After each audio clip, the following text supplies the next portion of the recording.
Pete Nakos, who just crushes it for us here at On 3, has got an article out right now talking about some early enrollee intel. So if you want to get all the intel, go get a membership over at on3.com. Get all the intel. I'm going to talk about a couple of players mentioned here, but there's a lot more over there that I think you're going to want to make sure you get dialed in for. So shout out to Pete and shout out to him for having this content for us. So Bryce Underwood is obviously the next guy at Michigan. We've told you we think he's going to be quarterback one from game one. I don't think that's a stretch. The early intel on him so far with his time in Ann Arbor is he's a guy that is super mature and at the same exact time committed to doing the work that it's going to take to be successful, committed to what they're asking him to do at Michigan. And I think that's worth noting here because when we talk about Bryce Underwood, what do we talk about? The physical giftings, number one overall player in the country, the way the ball jumps out of his arm, the athlete that he is. Nothing we talk about with him is a governor physically. So if he's got it all right between the years and he's adjusting to college as the top player in America and he's committed to what they're asking him to do, sky's the limit for Bryce Underwood. So that doesn't tell us everything. I still want to see spring football. I still want to get the early practice reports over there from the Wolverine or Michigan on 3 site. But the early buzz around Bryce Underwood is, hey, this guy gets it. Guy's handling business, and that's very, very good news for the folks out there at Michigan. Jahkeem Stewart, high-profile defensive lineman that USC landed this past cycle. They've been really impressed by the way that he's just, in the same sense, committed to the work and just kind of kept his head down. One thing that's noted in this article from Pete Nakos, guy does not have a big head. Okay, now, whenever you're a high-profile recruit like a Jahkeem Stewart and you show up at a place like USC where, let's be honest, they have had their fair share of shortcomings a little bit further back, not as much as of late, but the defensive line's been a problem for USC. So when you walk in there and you're Jahkeem Stewart, it'd be very easy to think that you're the guy. To hear that he's not taking that approach would be encouraging from a USC fan. The fact that you got him and that you feel like you have a good player in him that you obviously signed out of high school, that's the next step for me when I talk about USC. Like the quarterback you think you're going to have. Skill position players you feel confident will be attracted by having the quarterback. If you can have dudes like Jahkeem Stewart stacked up and you're too deep on the line of scrimmage, USC is going to compete for national titles. And that's not even saying anything hyperbolic. That's just the fact of the matter. Speaking of the line of scrimmage, another player on the line of scrimmage, our top defensive lineman from this past cycle in the industry was Elijah Griffin. He is currently at Georgia. Y'all, he's described in this article as just like being a pro. Like the way that he attacks the work, the habits, the traits. He has been, in this article, described as bulletproof. He's listed on the roster at 6'5", 300. So the talent's there. The size is there. Sounds like the work habits are there.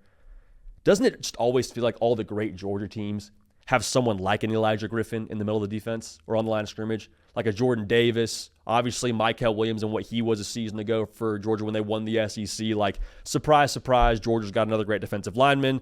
Sounds like he is buying into the way they do things out there, which should be and obviously is encouraging if you're a Bulldog fan. Now, Keelon Russell is a really interesting individual to watch as things progress in Tuscaloosa this spring because that quarterback battle feels like it's going to be pretty wide open between Keelon Russell, Austin Mack, Ty Simpson, and Keelon Russell being the true freshman that he is.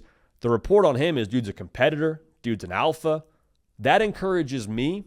Because whenever you get to a place like Alabama, it'd be very easy for there to be some calibration, right? It'd be very easy for there to be a little bit of a process where you have to get acclimated to college and acclimated to college workouts and all those things. Like nothing that we're talking about with Keelon Russell has to do with the way that he's going to throw the football downfield for Alabama. It's all about, again, what we said with Bryce Underwood, the mental makeup. And so to have that confidence and to be described as an alpha and to be a competitor the way that he is, I am really, really curious to see how he factors into the quarterback battle in the spring. Because if he has the right mindset, I don't think it's a physical thing for him. Really, really, really fascinated by that room and what that's going to look like here with Kalen DeBoer and a new offensive coordinator now in Ryan Grubb.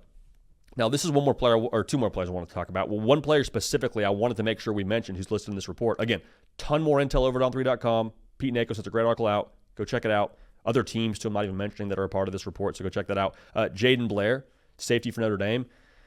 They love what they have in him physically, and I can speak to this from an eyewitness account. Like, we saw Jadon Blair, the true freshman safety, at the national title game on the field when Notre Dame's getting ready to go play Ohio State. And you see the size of this guy, and you're like, what in the world does he play? Is he a wide receiver? Is this guy like a defensive end? 6'5", 195. So defensive end, I suppose, would be a stretch, but like extremely rangy. Does not look like he's someone that would be back there playing. Like the size of this dude, the long arms, the wingspan, all those things, like that is something that I think Notre Dame is obviously excited about to get good return on that at this point in time. And within that defense, too, that Marcus Freeman is going to run, you're going to need to have a safety be able to cover some ground and be able to have a tremendous coverage radius. And it sounds like Jadon Blair has that. And again, 6'5".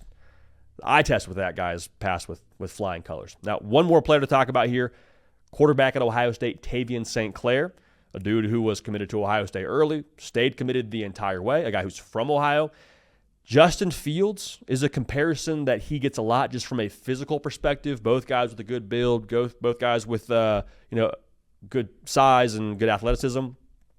The report mentions Taven St. Clair maybe checking the box with those comps, but the report says that Taven St. Clair actually spins it potentially a little bit better than Justin Fields did.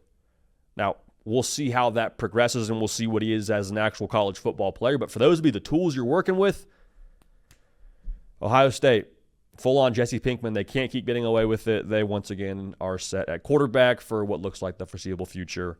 Surprise, surprise. So, again, go check out that article at on3.com. Pete Nakos crushing the game. A ton more intel over there, but that's just the tip of the iceberg.